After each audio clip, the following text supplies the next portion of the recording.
All right, we're back here hanging out in the studio, chatting with Ryan, owner of Mad Adventures Rafting. You said $160 million of revenue comes in. That's statewide economic benefit. So huge. Huge, yeah. Absolutely huge. It's a huge driver for vacations, and those people aren't just spending money on rafting; they're spending money on lodging and precisely food, restaurant, everything. So it's an incredible generator. It's a big driver in terms of summer tourism for Colorado, really. And I know growing up in Wisconsin, like I'd have friends that would go to Colorado, and the one picture that's still framed on their piano or wherever it sits in their house is them on the raft trip. It's taken stuff like that. So it's always the thing that really sparks people's exactly. It's their memorable experience when they come here. It's incredible. and that's part of what's important is we have natural beauty. We have our rivers are treasures here, and it's important to most people who've come to Colorado. They've never rafted before, and they're getting that first experience. So it's important to get that proper first experience. So obviously, rivers are our treasures. Water's a very important thing up here, and we've had a very rainy spring this year, which is incredible for you guys. But is that all come at once and then it's done? I mean, do you guys get the benefit of the water throughout the summer, or is it kind of like, great, we had 3 great weeks and now we're right back to dry? We do. One of the more interesting things about Colorado is how we manage our water, and every river is completely different. Is kind of the short story. The Colorado River, very controlled, certainly affected by snowmelt when snowmelt's going on, but for the most part, very controlled. So is it coming from Lake Granby, or where is it? Lake Granby. It is, okay. Yep, and then that water also gets pumped over the divide so down to the front range as well. Ski season, when we're having a bad snow year, you cancel your trip. Don't cancel your rafting trip. You're still some great rafting up here. There's definitely great rafting to be had. Every water year brings us something a little bit different, but there's always going to be water in the river. There's always a good experience to be had.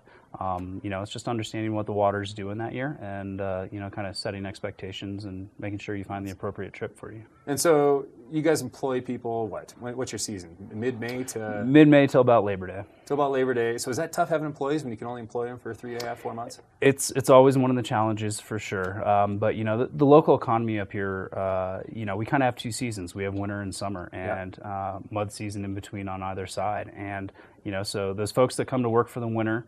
Now, the saying in Colorado, you come for the winter, you stay for the summer. And, when those folks stay for the summer, it gives them summer employment, which is great to kind of bridge the gap and get them through the next winter. Go home, do what they need in the spring and fall, the shoulder seasons. Exactly. Depending on the time of year, they're either a ski bum or a river rat. I mean, it's not about very lifestyle. Common thing you'll hear either at the resort or on the boats is that, well, in the winter, exactly. Whatever you do up at the resort. You're always talking up what you're doing the other opposite season. Yeah, which it's great too, because you'd burn out on, personally I'd burn out if I was doing ski season year round or vice versa. I think all our legs would be a little tired. So you mentioned you got 2 trips. Both are about the same distance. They're a little ways away, so you got to put everyone in a van. You do the transport. There's no I'm not driving to meet you guys. Well, you come to our location. Once you get to our location, we basically take care of everything from there. We can do special pickups from time to time, but for the most part, the vast majority of our clientele will come to our office. So one's going west, the Colorado. The other, you're going to climb over top the Continental Divide to the Clear Creek River. What does that mean?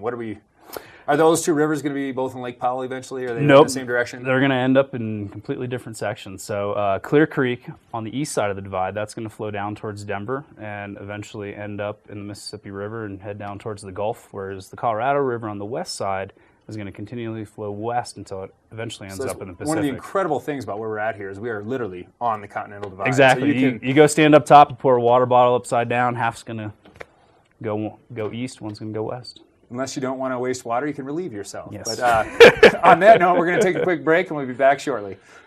At Mad Adventures, we're crazy about giving our customers the best whitewater rafting trips in Colorado. So if you're looking for summer thrills to get your adrenaline going, then we have something that will whet your appetite. Call us for more details or check us out online. We've got the trip for you.